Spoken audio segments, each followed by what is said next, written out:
Thank you, Rachel.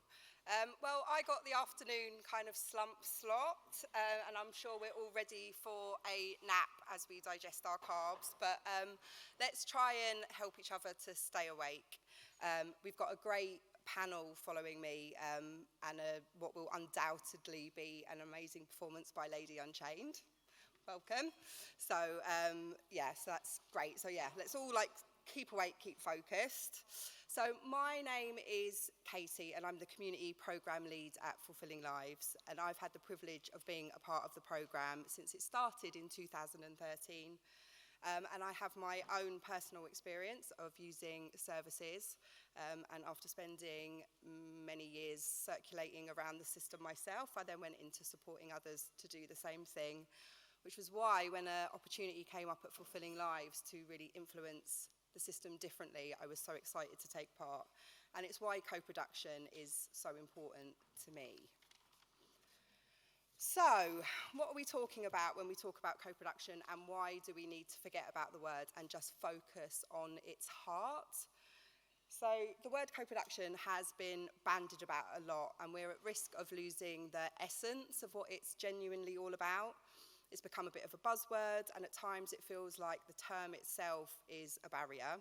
I feel like I've said it about 10 times, and I've only been here for about 3 minutes. So it's another thing that's been introduced that we are expected. Thank you, Di. I've got a bit of a sore throat, so thank you very much, Di. I appreciate it.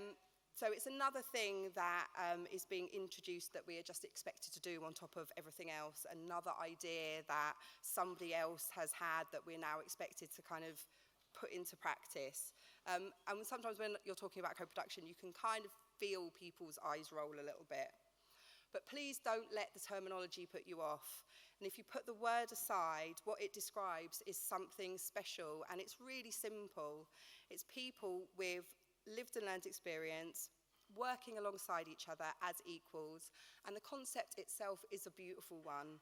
And I really strongly believe that co-production has the potential to create the future that we all hope to see.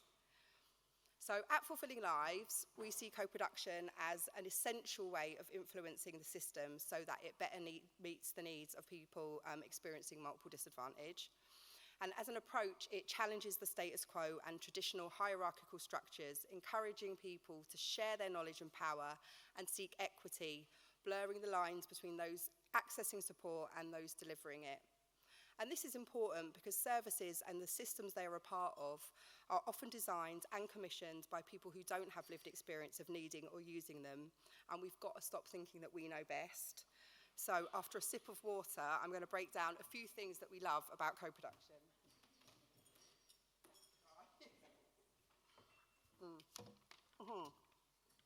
So,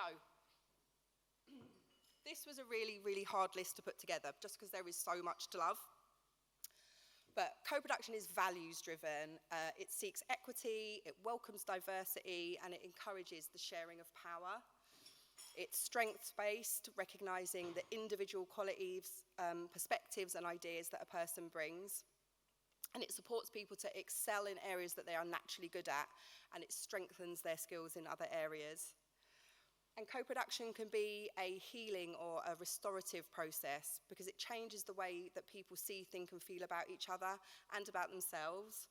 And as you gain knowledge and build relationships with others, preconceptions that we may have held fade away, and you start to see each other differently.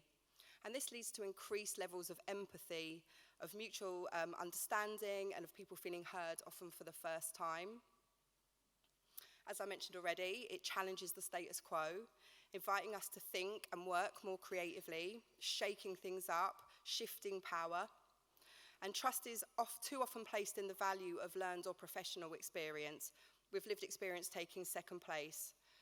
And by recognising the power in lived experience,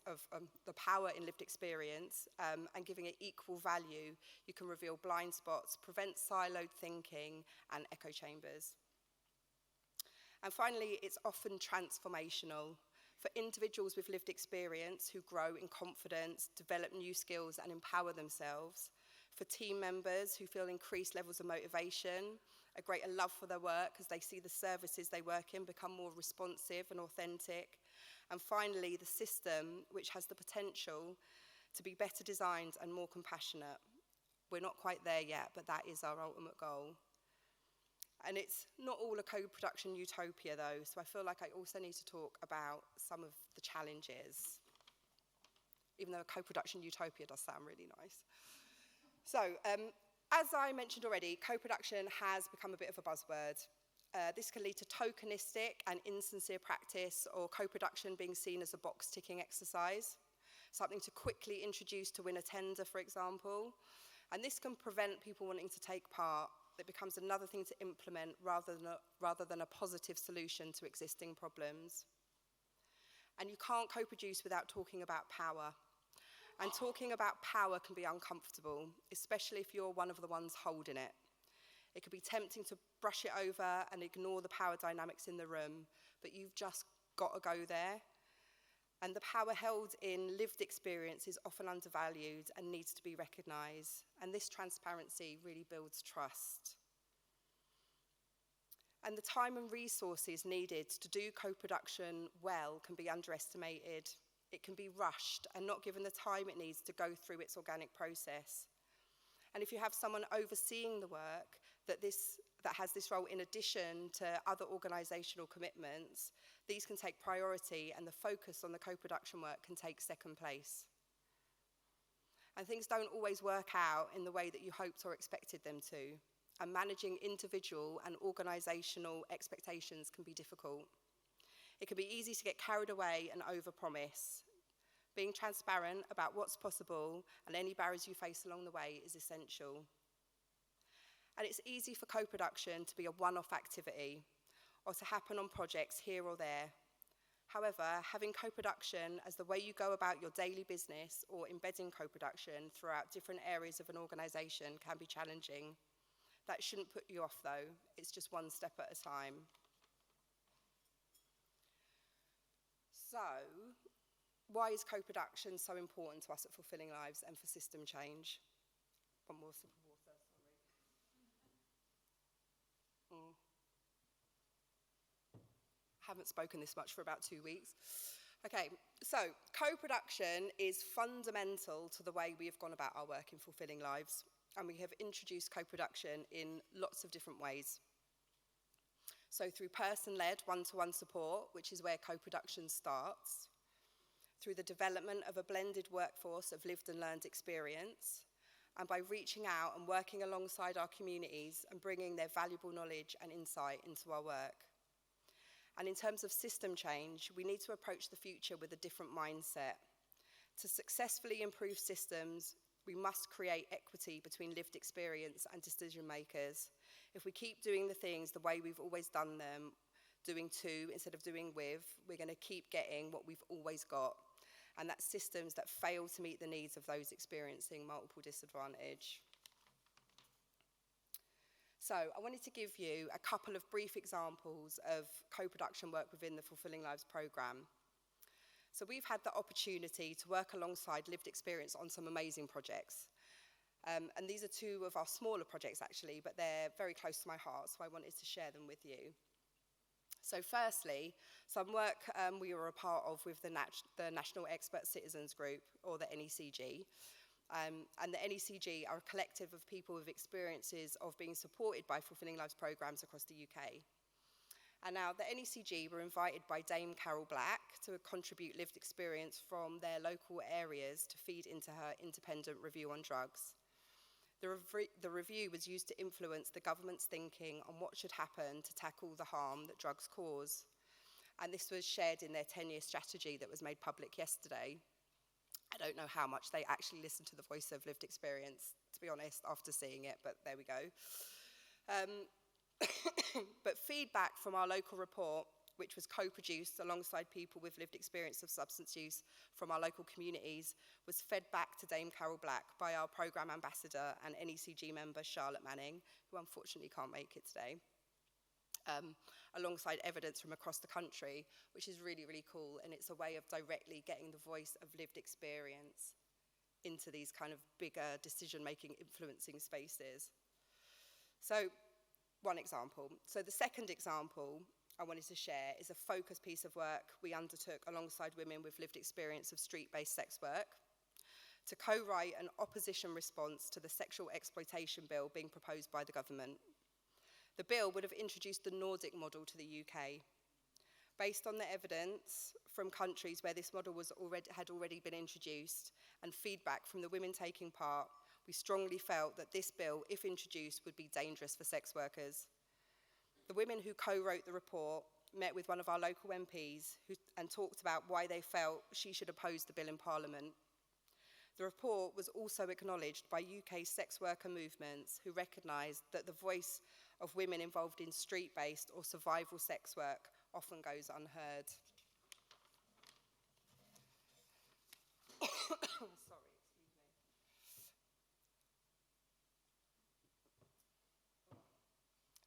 Okay, so I wanted to spend some time reflecting on what we've learned over the last few years. So, firstly, co-production is a journey, and you might make mistakes along the way, and that's okay. If you stick to the values, stick to your values, stay reflective, open to new ideas, check in with the people involved and be flexible, and keep doing the things that are going well and work with people to adjust to scrap the things that aren't, you're doing okay. It's really difficult to do it really badly. You'd have to make some really serious mistakes, so it's all about trial and error and just testing things out. You need to take time to prepare people. So preparation for participation in co-production activities is really, really important. To create a level playing field, everybody needs to understand why they're taking part, what is expected of them, and have all the information that they need.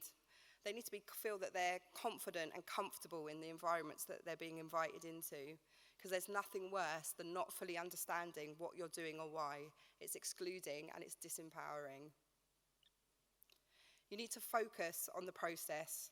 Focus on the process and the outcomes will take care of themselves.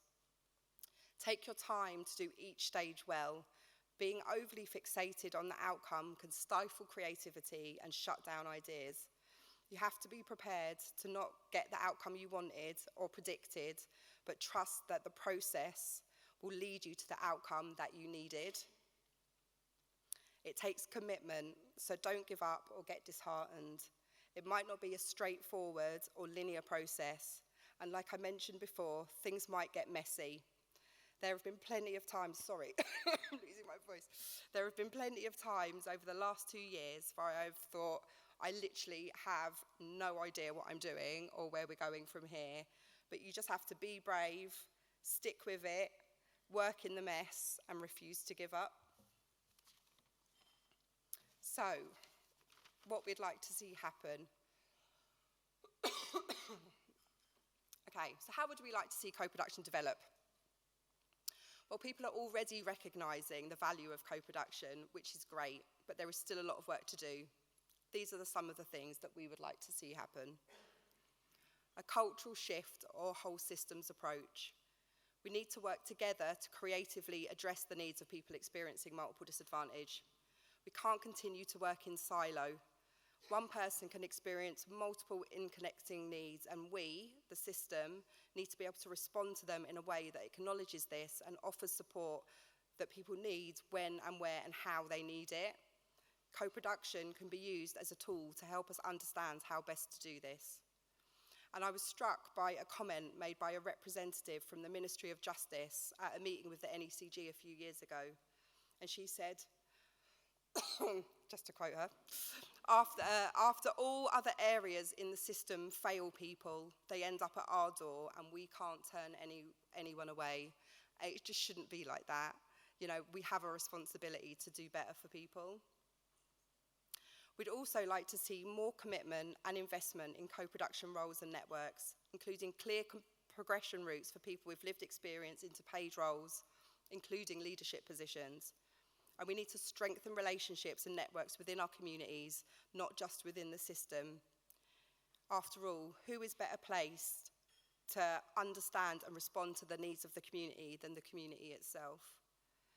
We need to focus on embedding co-production throughout services, from identifying need to evaluation and governance. We've got to make the most of every opportunity that presents itself, not just focus on service delivery. We need to invite lived experience into identifying need, planning, designing, reviewing, and evaluating services. As our dear friend Tony Mackenzie says, who unfortunately also isn't here today, it takes a 360-degree approach. We need to keep learning and keep co-production evolving. This is crucial to keeping it alive and vibrant. Winston Lambie, our community engagement and mentor, wrote, gives a wave, Winston. Hey, Winston. He wrote in one of his blogs, we must be vigilant that co-production does not become locked away in documents or policies, and that it's kept free to be used as an instrument for change. Fabulous writer, Winston.